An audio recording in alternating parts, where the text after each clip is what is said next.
So there's a committee going on, and these people are around a table and they're thinking, oh, we need a pitch for the first test match when India comes to West Indies. And you know what they did? We'll do one thing. We'll give the contract to the BCCI guys. They know to prepare a pitch. I mean, this one is almost like the pitch that BCCI prepares for a home game, man. In the last 2 to 3 years, this was the same test match pitches that India prepares for a test series that's happening in India. And West Indies, you cannot afford to do that with the quality of Ravichandran Ashwin and Ravindra Jadeja, those spinners that India have. The quality, not just the quality and their experience. You can't do that, man. When India was batting, obviously West Indies was all out for 150. And when India was batting, in the 18th over, when Jason Holder was bowling, there was almost like a puff of dirt going all over when the ball was pitching. The same thing happens with Indian pitches. So I'm not complaining. I'm not saying that oh, how can they do that? No, we prepared even more crappy than what we saw today. So no complaints there. What I'm saying is you're just handing Indian conditions to an already superior Indian side. Superior because they are playing the West Indies, who's low on confidence. Now let's talk about their bowlers for a second before we get into the other points.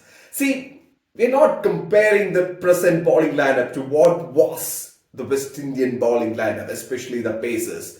But Kemar Roach had pace, he still has, but it's not like he was ever a bowler who would actually wouldn't let the opposition batters sleep the last night. Oh, tomorrow I have to face Kemar Roach. No, he never was. He's a good bowler. In his days, he's just amazing. But he never was that kind of Bumrah, or he was never that Pat Cummins kind of a bowler who would actually, we have to face him tomorrow in those tricky conditions. He was never that bowler. Alsari Joseph has the potential. What the West Indies side has to do is they have to find out a few guys, a few coaches, and put a plan together, a strategy together where they can actually add more consistency and killer bite and prepare pitches which will actually suit the West Indies pacers. Now, coming to the spinners, that's a huge difference. If you're preparing pitches that will suit the Indian spinners, the experience and quality is far superior. Like we saw Ravichandran Ashwin and Jadeja taking 8 wickets between them. Congratulations to Ashwin after missing the World Test Championship final. He got a fifer on his return to Test playing 11, and also he completed 700 wickets, international wickets playing for India. And only 2 bowlers from India has actually done that. That's Anil Kumble and Harbhajan Singh. So 3 spinners, that's okay.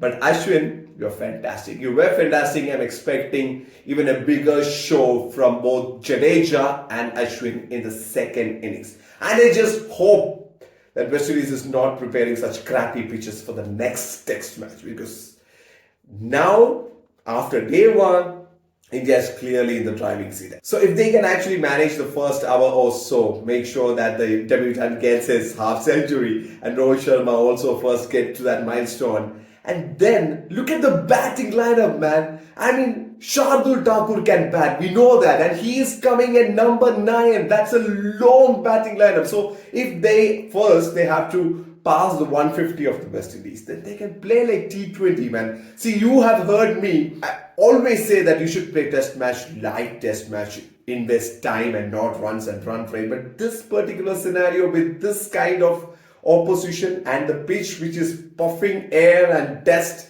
in day 1, you should attack. After you reach the 150 and get a 1-run lead, 2-run lead, go for the kill, man. I mean, just look at the batting lineup. It's just loaded with players who can actually score. And I think if India is sensible, they'll only have to bat once. And then again, Ashwin and Jadeja can wrap the game up quickly.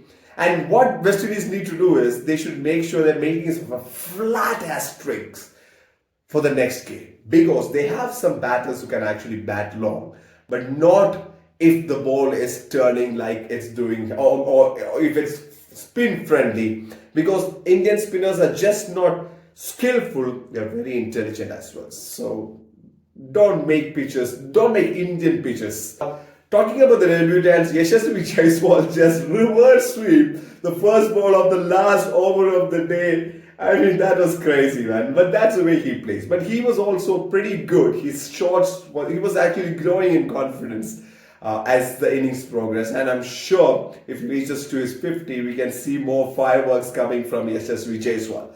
And the batting lineup is looking kick-ass. Now, a shout out to Athanas as well, who is another debutant, but this time from the West Indian side. He actually made sure that at least West Indies is getting to a score of 150 because that partnership with Jason Holder, they played 108 balls. And at a point, if they had stayed on, would have actually given this game more respectability, which it was never going to be a contest, because when West Indies tour was announced and we were seeing what was happening with the West Indies cricket for over the years, we knew this was going to be like a lopsided game in favor of Team India.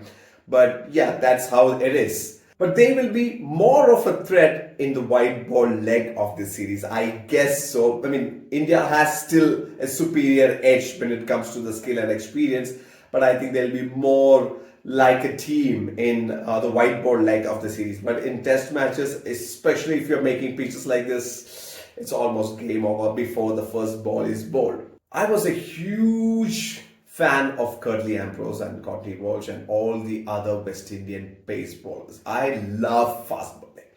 And for that matter, because West Indies has produced so many great fast bowlers, I love West Indies, man. I love the team West Indies. And it's sad to see them fall to this low in their cricketing journey. But they have a few players who can be developed. But for that, I think West Indies cricket, especially their pacers, they have to pull their socks up. And they have to make a plan to make sure that players like Alsari Joseph, I mean, let's say his skill or instinct or the capacity is 70, raise it to 90, 95 on a consistent basis, and then add a few more pieces like that. They need a plan, because I would love to see West Indies cricket bounce back. But the way the game was played today, mismatch, proper mismatch.